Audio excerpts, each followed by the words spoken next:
Hi all, ఈరోజు basin చీలా recipe సింపుల్గా 2 మినిట్స్లో అయిపోతుంది. ఇది చాలా ఫాస్ట్గా అయ్యే రెసిపీ అనమాట. 2 కప్స్ శనగపిండి, 1 కప్ కార్న్ఫ్లోర్, అందులోనే ఉప్పు, కారం, ఆనియన్స్, టమాటో, మిర్చి, పుదీనా, కొత్తిమీర అన్నీ వేసుకొని దోశపిండిలాగా కలుపుకోవాలి. కొంచెం థిక్ కన్సిస్టెన్సీ ఉండేలాగానే చూసుకోండి. అలా అన్నీ ఒకసారి మిక్స్ చేసిన తర్వాత వాటర్ యాడ్ చేసుకుంటూ కలుపుకోండి. థిక్గా ఉండాలి కన్సిస్టెన్సీ మాత్రం. చూస్తున్నారా, ఇలా ఉంటే సరిపోతుందన్నమాట థిక్గా.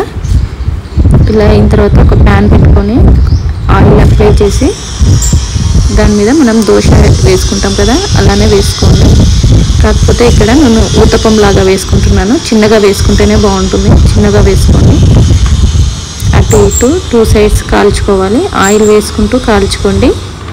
చాలా టేస్టీగా ఉంటుంది. సింపుల్గా అయిపోతుంది. 2 మినిట్స్లో అయిపోతుంది. ఇది టేస్ట్ కూడా చాలా బాగుంటుంది.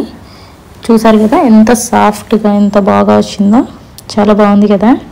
మా పిల్లలకేమో దీనిపైన ఇంకా మ్యాగీ వేసిస్తే ఇంకా చాలా ఇష్టం అనమాట. అలా అనేసి మా పిల్లల కోసం కొంచెం మ్యాగీ వేసాను పైన. మ్యాగీ వేసుకొని కచ్చప్లో తింటే బాగుంటుంది. చాలా అంటే చాలా బాగుంటుంది. ఒకసారైనా ట్రై చేయండి. అందరికీ ఖచ్చితంగా నచ్చుతుంది. వీడియో చూస్తున్నారు కానీ లైక్ చేయట్లేదు, లైక్ చేయండి. చూసారుగా ఎంత సింపుల్గా అయిపోయిందో ఈ రెసిపీ. 2 మినిట్స్లోనే అయిపోయింది. పిల్లలకు కూడా బాగా నచ్చుతుంది ఈ రెసిపీ. చేసి పెట్టండి. ఇప్పుడు మా అమ్మాయికి ఇస్తాను. టేస్ట్ ఎలా ఉందో చెప్తుంది. చాలా బాగుంది మమ్మీ, అప్పుడప్పుడు చేసి పెట్టు. సరే తల్లి. Okay, thank you for watching. Like చేయండి, షేర్ చేయండి, సబ్స్క్రైబ్ చేయండి.